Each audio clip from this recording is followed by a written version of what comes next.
all locked in. I feel like I'm behind the barricade, so what better than a French classic like French baguettes. I've made these once before and they came out really well.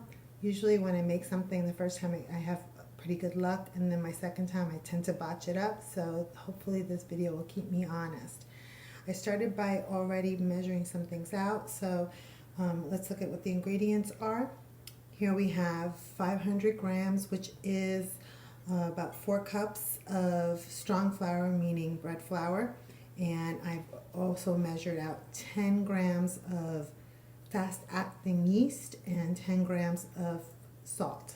So we're going to go ahead and put that right into our mixer with the dough hook already placed in place.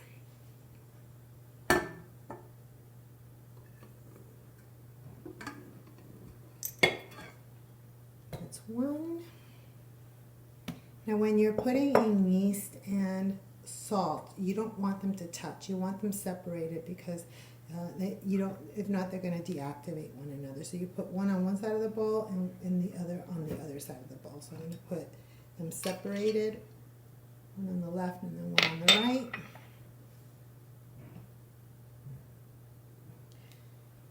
Now you want to add the water. Now with the water, you know, whenever you make bread, you should use warm water because it's going to help with the proving.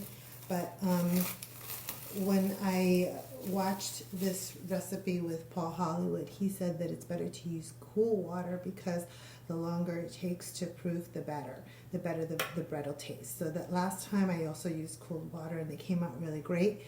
So I would say I just measured it out already. It is 13 ounces in 370 milliliters of cool water. So you want to just go ahead and put down your dough hook and start pouring in the water. You want to kind of do this slowly. You're not looking to do this very fast. You want to make sure to use all your water. When you're making baguettes, baguettes tend to be a dough that is kind of sticky, kind of wet, but the longer you take to make it, the better, because you want the gluten to start forming in there. So you want to take your time with it, and once you start to see that it becomes like a ball, you can start picking up the pace of the mixing. So now you want to mix it on medium speed for about 8 minutes or so.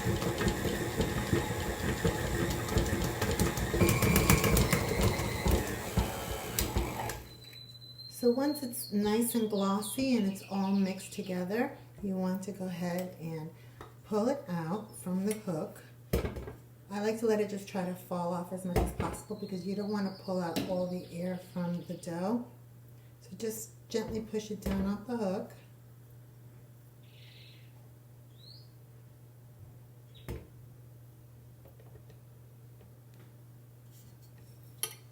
And then rather than pulling it out, it's just a lot easier if you try to just tip it out. Flour down before I tip it over. And now I'm going to, rather than pull it out, you're just going to gently coax it out for it to tip out of your bowl.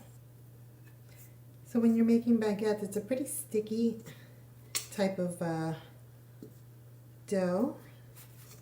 So that's why a lot of people find it intimidating, but it's not too bad, you know, just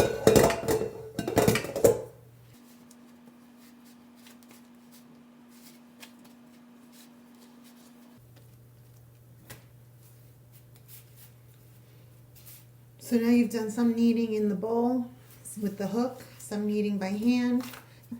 We're going to put it into a plastic bowl so it can proof. Take a bowl, just cover it a little bit with oil, little olive oil.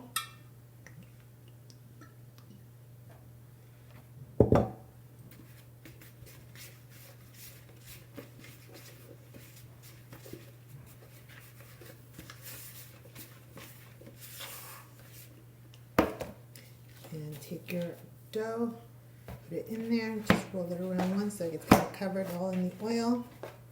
And now we're gonna cover it in plastic and let it sit for no less than an hour and a half. If you can, maybe up to 2 hours. Plastic wrap.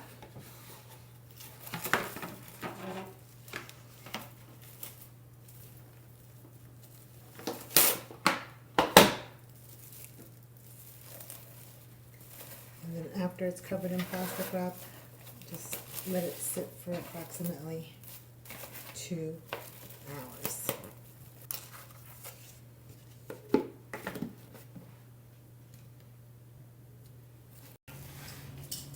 So now what we're going to do is take out our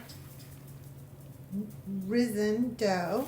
It's been proofing for a little bit shy of 2 hours, so it's doubled in size. So I'm going to just gently drop it out of the bowl.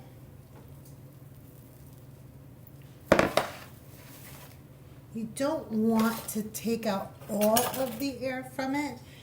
You know, baguettes are known for having those fluffy little air pockets, but you do want to take out some of it. So we're going to go ahead and just shape it into a log of sorts. And we're going to cut it in 4. So.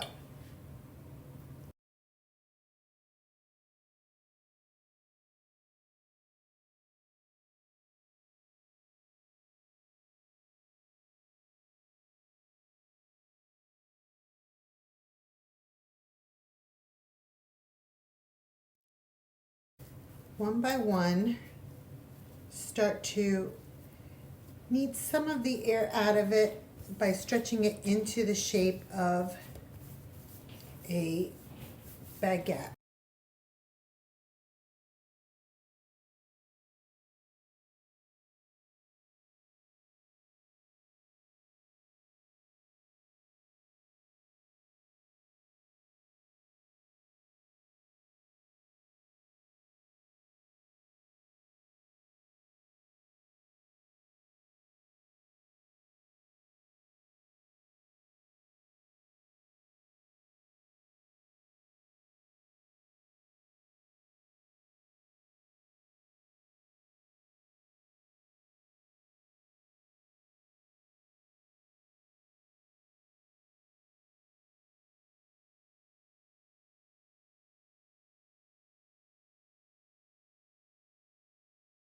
You want it to have that traditional little pointy ends that a baguette does have.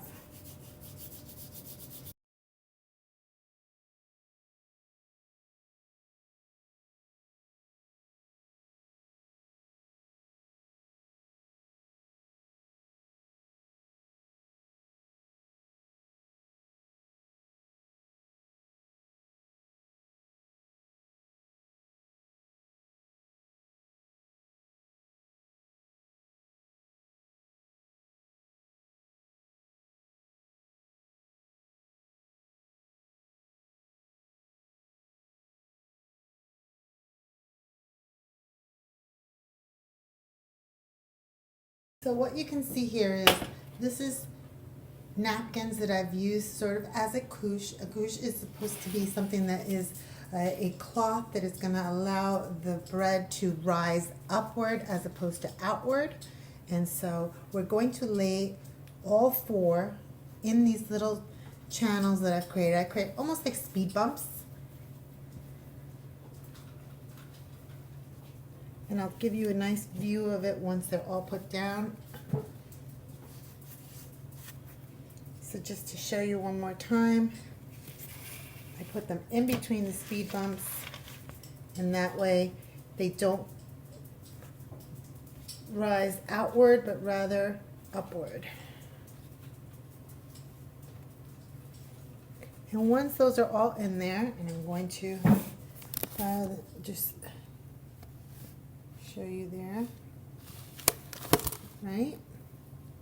What we want to do is cover them with another napkin. Again, these are linen napkins that I'm using.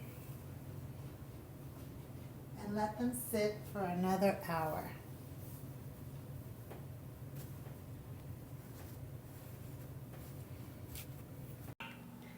Okay, so it's been an hour since they've been proofing the last proof.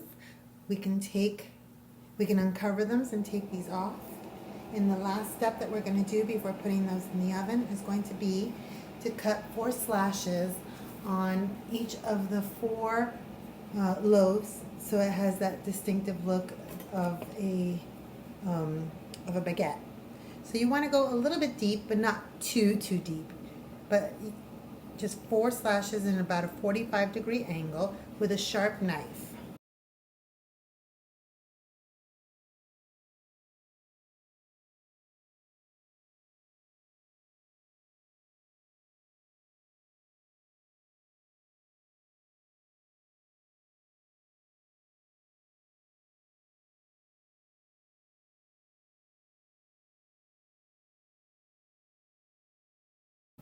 Okay, let me go ahead and show those to you. So you see the 4 slashes on each of the 4 loaves. You want to take a cookie tray and you want to sprinkle a little bit of flour on there so that it doesn't stick. And we're going to go ahead and put 2 on each of the trays. So you want to do this gently. Transition these into the other tray.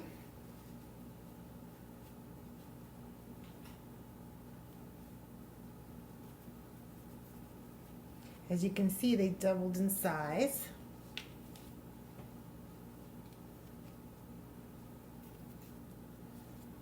Okay, giving themselves some room to grow here. Now with this one, I'm going to use this tray itself. So I'm going to go ahead and pull these off of the napkins that I've sat them in, so I can lift it and flour this tray myself.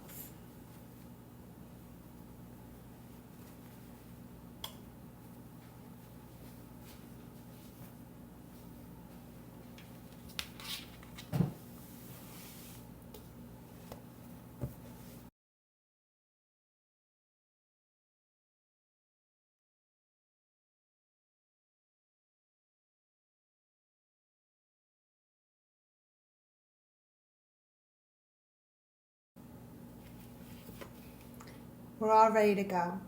2 loaves per cookie tray, floured and ready to be put into the oven for 20 to 25 minutes at 464 degrees Fahrenheit convection oven setting if you have it. So professional bread ovens have steam features. Most domestic ovens don't have steam features. So we're going to improvise by putting a pan underneath the 2 trays with the baguette loaves. And we're going to put some boiling water in the tray so it creates steam in the oven.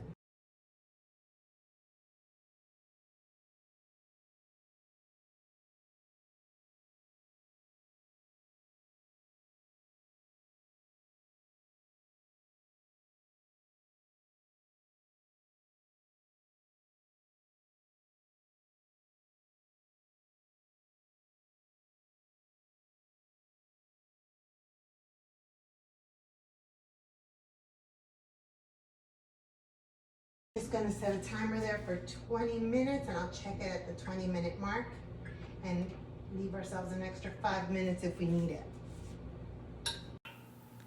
20 minutes later, we have now 4 beautiful baguettes. They came out really nice. I'm kind of excited. Can't wait to try them. I'm going to leave them a little bit on the cooling rack. I'm going to go ahead and post this, and in my bio I'm going to put a link to Paul Hollywood's recipe for his baguettes, because this is his recipe that I followed. And I hope you try it and let me know how it went for you. Thanks.